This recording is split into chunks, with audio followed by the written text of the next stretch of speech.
संबंध में एक और प्रश्न आपसे पूछ सकता है कि पद्मावत के लेखक कौन है। तो जवाब होगा मलिक मोहम्मद जैसी। क्वेश्चन को और घुमा के पूछे तो ये पूछ सकता है कि पद्मावत जो है वो कैसा रचना है, कैसी रचना है। तो आप बताएंगे कि ये एक विरह काव्य है। तो चलिए पहला प्रश्न देखिए, इसमें असंगत पूछा गया है। तो पद्मावत अवधी भाषा में रचित काव्य है, बिल्कुल करेक्ट, मैंने आपको अभी बताया। पद्मावत में हठ योग कुंडलिनी योग का प्रभाव है, ये भी बिल्कुल सही तर्क है। इसमें तत्सम शब्दों का प्रयोग भी बहुतायत हुआ है, ये गलत है, क्योंकि अब एक तरफ तो वो अवधी भाषा की बात कर रहे हैं और दूसरी तरफ बोल रहे हैं कि संस्कृत भाषा के शब्दों का प्रयोग जो है वो बहुतायत है। तो ये गलत है, क्योंकि अवधि में लिखा गया तो अवधी भाषा के शब्दों का ही प्रयोग होगा, क्योंकि अवधि जो है वो अवध के क्षेत्र की है। क्वेश्चन नंबर जो 2 है वो है कबीर की काव्य भाषा के संबंध में असंगत कथन का चयन कीजिए। तो जो कबीर की जो भाषा है वो सधुक्कड़ी है, उसके संबंध में कौन सा जो है, इसमें से 4 ऑप्शंस को आप पढ़ेंगे तो उसमें पाएंगे कि एक जो ऑप्शन है वो गलत है। तो कबीर की साखियों में पश्चिमी प्रयोग अधिक है, बिल्कुल करेक्ट है, क्योंकि जो उनकी भाषाएं हैं जहाँ कहीं तो उसमें पंजाबी मिलेगा, कहीं उसमें राजस्थानी भाषा का प्रयोग मिलता है, कहीं कहीं जो है अन्य भाषा का, जो पश्चिम क्षेत्र की भाषा उनका प्रयोग मिलता है। दूसरा ऑप्शन है रमेनी और शबद में पूर्वी का प्रयोग अधिक है। तो इनकी जो पुस्तक थी बीजक, जिसमें साखी, शबद और रमेनी थे, तो रमेनी और शबद में पूर्वी यानी भोजपुरी का जो परिवार है, अवधी, बघेली, छत्तीसगढ़ी, इस भाषा परिवार की और बिहारी भाषा परिवार की जो बोलियां हैं उनके शब्दों का प्रयोग अधिक मात्रा मिलता है। ऑप्शन नंबर 3 है इसका, वैष्णव प्रपत्तिवाद की पारिभाषिक शब्दावली का प्रयोग खूब हुआ है। तो ये वैष्णव संप्रदाय से बिल्कुल भी इनका कोई मेल नहीं था दूर दूर तक भी। तो यही ऑप्शन जो है इस क्वेश्चन का सही उत्तर है, असंगत यही है। तो अगले को आप ज़्यादा देखने की कोशिश ना करें, क्योंकि तीसरे में ही आपको प्रश्न का उत्तर जो है वो आसानी से मिल गया। अगला क्वेश्चन है, रुद्र संप्रदाय के संबंध में निम्न में से कौन सा विचार असंगत है। तो जो रुद्र संप्रदाय है वो उसमें से असंगत पूछा गया है। तो पहला ऑप्शन है, इसके प्रवर्तक विष्णु स्वामी थे, ये बात बिल्कुल 100% सत्य है, क्योंकि विष्णु स्वामी ने ही रुद्र संप्रदाय, रुद्र मतलब भगवान शिव के जो भक्तों को रुद्र कहते थे। यह संप्रदाय वल्लभाचार्य के पुष्टि संप्रदाय से के रूप में जीवित है। तो ये भी आप मान सकते हैं कि यह संप्रदाय वल्लभाचार्य के पुष्टि मार्ग के संप्रदाय से जो है वो मेच खाता है, उसी के रूप में ये जीवित है अभी तक, क्योंकि सूरदास को पुष्टि मार्ग का जहाज कहा जाता था, ये आपने सुना होगा। ऑप्शन नंबर ग है, चैतन्य प्रभु इसी संप्रदाय में दीक्षित हुए थे। नहीं, ये ऑप्शन जो है वो गलत है, क्योंकि चैतन्य महाप्रभु जो थे वो श्री संप्रदाय में हुए थे। तो यही ऑप्शन जो है वो गलत है या असंगत है। तो प्रश्न नंबर 3 का सही उत्तर है ग, चैतन्य प्रभु इसी संप्रदाय में दीक्षित हुए थे। अगला क्वेश्चन है, भगवत विषयक रति एवं अनन्यता किस प्रकार की भक्ति का प्रमुख लक्षण है। तो भगवत विषय यानी भगवान के जो विषय हैं, क्योंकि भगवत गीता में भगवान श्री कृष्ण की सारी लव जो है वो उनके, चाहे उनका रौद्र रूप हो चाहे उनकी शिक्षा है, उसी में लिखी हुई है। तो ये जो उनकी कौन सी भक्ति की बात करता है, तो ये भक्ति है कृष्ण भक्ति। इस प्रश्न का उत्तर होगा ख, सही। अगला है 5वां प्रश्न, आदिकालीन काव्य रचनाओं के संबंध में असंगत विकल्प का चयन कीजिए। तो आदिकाल में कौन कौन सी रचनाएं लिखी गई, उसमें से गलत कौन सा ऑप्शन है वो आपको छांटना है। तो चलिए एक बार इसके ऑप्शंस देख लें। हेमचंद्र के प्राकृत पैंगलन में अपभ्रंश के दोहे संकलित हैं, ये बिल्कुल सही बात है। दोहा, पदड़िया, गेय पद अपभ्रंश काल के प्रमुख छंद हैं, क्योंकि ये छंद उस काल में यानी आदि काल में छंदों पर काफ़ी जो है वो विवरण दिया करते थे लोग। तो दोहा, पदड़िया और गेय पद अपभ्रंश काल के प्रमुख छंद रहे हैं। प्रबंध चिंतामणि में जैनेतर रचनाएं भी संकलित हैं। जो प्रबंध चिंतामणि जो काव्य रचना है उसमें जैन समुदाय से बाद की रचनाएं भी लिखी गई हैं। तो वहाँ उस प्रबंध चिंतामणि में वो जैनों के अलग रचनाएं भी हैं। पौम चरियु कड़वक बद्ध शैली में नहीं लिखा गया है, ये ऑप्शन इट्स ए रॉन्ग, ये गलत है, क्योंकि ये कड़वक शैली में ही लिखा गया है। जो कड़वड़ की शैली है और उसी में इसे लिखा गया है, जबकि इसका ऑप्शन नंबर जो घ है वही इस क्वेश्चन का सही उत्तर है। राजा लक्ष्मण सिंह ने प्रजा हितैषी पत्र किस वर्ष निकाला था? तो राजा लक्ष्मण सिंह ने प्रजा हितैषी पत्र 1860 में आगरा से निकाला था। तो इसके दो प्रश्न आपसे बनते हैं, आपसे पूछे जा सकते हैं कि राजा लक्ष्मण सिंह ने प्रजा हितैषी जो पत्र था वो कहाँ से निकाला? तो जवाब होगा आगरा से। और अगर ये पूछ ले कि राजा लक्ष्मण सिंह ने प्रजा हितैषी पत्र किस वर्ष निकाला, तो जवाब होगा 1860 यानी 1860 ईस्वी में। अगला प्रश्न है, लोगिन कवित कीन्हु खेल करी जानो है। इस पंक्ति के रचयिता कौन है? कि ये जो पंक्ति है ये किसने लिखी है? तो ऐसी पंक्तियां लिखने वाले हैं ठाकुर, जो कि रीति मुक्त कवि थे। आपने सुना होगा आलम, बोधा, ठाकुर और घनानंद, ये जो हैं ये रीति मुक्त कवि थे। तो उनमें से जो हैं ठाकुर हैं जिन्होंने इस पंक्ति को लिखा है।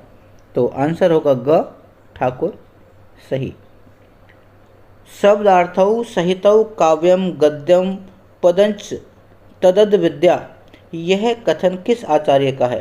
तो इस प्रश्न को अगर थोड़ा सा ध्यान से पढ़ लें तो पूरी पंक्ति में समझ जाएंगे कि ये पंक्ति किसी संस्कृत आचार्य ने कही है। तो चलिए इसमें से देखें, जैसे सभी संस्कृत के आचार्य, चाहे विश्वनाथ हों, चाहे जगन्नाथ हों, चाहे मम्मट हों, चाहे भामे, तो ये पंक्ति लिखने वाले हैं आचार्य भामे, और वो ऑप्शन नंबर ख में दिया गया है। तो सही आंसर है ख, भामे। क्वेश्चन नंबर 9, निम्न में से असंगत विकल्प का चयन कीजिए। तो फिर से हमें चारों ऑप्शन पढ़ने होंगे और चारों ऑप्शन को पढ़ करने के बाद ही इस प्रश्न का सही उत्तर निकलेगा, क्योंकि इसमें से पता चल जाएगा कि कौन सा जो कथन है वो या कौन सा विकल्प जो है वो गलत है। तो मुख्यार्थ बाधा के बिना लक्षणा का प्रयोग नहीं, प्रवेश वर्जित है या नहीं किया जा सकता, ये बिल्कुल करेक्ट है। व्यंजना मुख्यार्थ बाधा के बिना भी प्रतीयमान अर्थ का बोध करा सकती है, बिल्कुल ये भी हो सकता है। लेकिन जो गय भाग है उसमें लिखा है व्यंग्यार्थ की प्रतीति अभिधार्थ या लक्षणार्थ के पूर्व हो जाती है। नहीं, ये ऐसा नहीं हो सकता। जब तक व्यंग्य या कमेंट या टॉन्ट जो है वो दिमाग में या मानसिक उद्वेलन तक नहीं पहुंच पाया, तब तक ना तो आपको लक्षणा आएगी ना आपको अभिधा आएगी। तो इस प्रश्न का उत्तर भी ग है। साधु चरित शुभ सरिस कपासु निरस विशद गुणमय फल जासु, उक्त पद में कौन सा अलंकार है? तो इस पंक्तियों में अलंकार है श्लेष अलंकार। अतः श्लेष होता है चिपका हुआ, और जो अर्थ का श्लेष होता है वो अर्थ श्लेष नाम से जाना जाता है। तो सही उत्तर होगा ख, अर्थ श्लेष अलंकार। अगला है, विस्मय यह गोदावरी अमृतन को फल देत, केशव जीवनहार की अशेष दुख हरि लेत। तो यहाँ पूछा गया है अलंकार कौन सा है? तो दो पंक्तियाँ ऊपर की तो मोक्षदायिनी है। ऐसा करिए कि जो गोदावरी नदी है, जो दक्षिण भारत की गंगा कही जाती है, वो अमृत फल देती है। लेकिन जो दूसरी पंक्तियों में लिखता है कि केशव जीवन हार की, कि कहते हैं कि जब जीवन से हार जाते हैं तो अशेष दुख हर लेत, तो उन सभी के दुख भी हर लेती है। इन दोनों पंक्तियों में, यानी चारों पंक्तियों के अंदर एक विरोधाभास है। तो सही अलंकार है क, विरोधाभास अलंकार। अगला प्रश्न है, भाषा अनिवार्य रूप से रूपात्मक होती है, उक्त कथन किसका है? अब देखिए, इसमें जितने ऑप्शन आप पढ़ेंगे तो आपको सारे जो पाश्चात्य विद्वान लगे, चाहे वो कीट्स हों, चाहे वो ड्राइडन हों, चाहे वो शैले हों, चाहे वो टिंडल, तो इसका सही उत्तर है शैले, क्योंकि शैले ने कहा था कि भाषा अनिवार्य रूप से रूपात्मक होती है। तो यानी उनकी कंडीशन है, जब तक भाषा अपने आप को स्वयं प्रेजेंट या स्वयं प्रस्तुत ना कर सके तब तक वो भाषा नहीं कहलाएगी। तो ये जो कथन कहने वाले हैं वो हैं शैले। अगला प्रश्न है, कहानी छोटे मुंह बड़ी बात करती है, उक्त कथन किसका है? तो ये कथन है डॉक्टर नामवर सिंह का है। उन्होंने कहा था कि कहानी का जो है वो छोटी होती है, लेकिन कई बार ऐसे कथाकार कहानी के अंदर ऐसी आती हैं कि वो छोटे मुंह और बड़ी बात करती है। तो ये कथन लिखने वाले हैं डॉक्टर नामवर सिंह, जो कि ग पार्ट में दिया गया है। प्रकृतिवाद के प्रवर्तक कौन हैं? तो प्रकृतिवाद किसने कहा? तो सबसे पहले प्रकृतिवाद किसने कहा? देखिए, हिंदी में अगर प्रकृतिवाद कहें तो आपको आंसर जाएगा सुमित्रानंद पंत। लेकिन अगर कोई विदेशी या पाश्चात्य कोई विद्वान का कोई कथन आ जाए तो हमें ऑप्शन को आधार पर रखते हुए बताना पड़ेगा। अगर भारतीय कोई आचार्य आया, भारतीय कोई कवि आया तो आएंगे सुमित्रानंद पंत। लेकिन अगर आ जाए पाश्चात्य वाला तो आएगा जोला नाम के कवि हुए हैं विदेशी यानी पाश्चात्य विद्वान, उनका प्रवर्तक है। उन्होंने ही प्रकृतिवाद को जो प्रवर्तक के रूप में उसे माना जाता है। तो उत्तर होगा जोला। 15वां प्रश्न है, किसका संबंध स्वप्न अवचेतन मन में घटित होने वाली घटनाओं को विघटित बिंबावलियों से है? देखिए, विघटित होती हैं, टूटी फूटी बिंबावली होती हैं, जो सेंट्रल पॉइंट होते हैं उनकी बात कर रहा है। तो जो बिंब हैं इसको कहते हैं फैंटेसी। तो फैंटेसी कौन से पार्ट में है? वो उत्तर ख में दिया हुआ है। तो इस प्रश्न का सही उत्तर होगा फैंटेसी यानी प्रवृत्ति। अगला प्रश्न है, संरचनावाद के संबंध में असंगत विचार हैं, मतलब इसमें से भी असंगति छांटना है। हर वस्तु का एक अवयव और उसके घटक होते हैं। संरचना के बीज तत्व रूपवाद में दिखाई देते हैं। घटक अंग हैं, संरचना अंगी, यानी कहता है कि अगर घटक अंग हैं तो जो संरचना उसका जो बाहरी ढांचा है वो उसके अंगी मतलब कपड़े हैं। जया पेजे ने या इसके 5 घटकों का उल्लेख किया। नहीं जी, इसका ऑप्शन ये गलत है कि जया पेजे जो हैं उन्होंने कहा है कि इसके घटक जो हैं वो 5 होते हैं। इसे रॉन्ग, इसके 4 ही घटक जो हैं वो पाए जाते हैं। तो ऑप्शन नंबर डी सही उत्तर होगा। अरस्तु के अनुसार काव्य आनंद के संबंध में असंगत विकल्प का चयन कीजिए। तो अरस्तु भी, जिसको अरिस्टोटल आपने सुना होगा, उनका हिंदी में नाम है अरस्तु। उन्होंने उनके मत में जो असंगत क्या है वह आध्यात्मिक आनंद है, यानी वो आध्यात्मिक यानी स्पिरिचुअल जो हैप्पीनेस है उसको वो कहते हैं। नहीं, ये उन्होंने स्पिरिचुअल की तो कभी बात ही नहीं की है। हाँ, वह प्रत्यक्ष इंद्रिय आनंद नहीं है, वह बौद्धिक आनंद नहीं है, वह प्रत्यभिज्ञ आनंद है, किंतु प्रत्यभिज्ञान न होकर कल्पना का जो प्रत्यभिज्ञ का, तो ये कह रहा है कि ये आध्यात्मिक आनंद नहीं है, इसलिए इसका सही उत्तर होगा क। बाकी सारे जो हैं ये इंद्रिय आनंद है, ये बौद्धिक आनंद भी नहीं है और ये प्रत्यभिज्ञ आनंद है, किंतु प्रत्यभिज्ञान न होकर कल्पनात्मक प्रत्यभिज्ञान है। अगला प्रश्न है 18वां, ओज कांतिमयी गौड़ी रीति में विषयक में यह स्थापना किस आचार्य की है? तो देखिए, आपने रीति संप्रदाय वामन को सुना होगा, तो वामन ने ही गौड़ी पंचाली जो रीति हैं उनका वर्णन किया है। तो इस प्रश्न का जो सही उत्तर है वो है ग वामन, आचार्य वामन।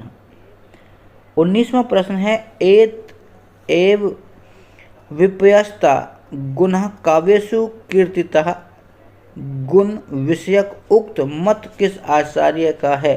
तो ये कहा गया है कि जो ऊपर की जो पंक्ति दी गई है ये किस आचार्य ने कही है।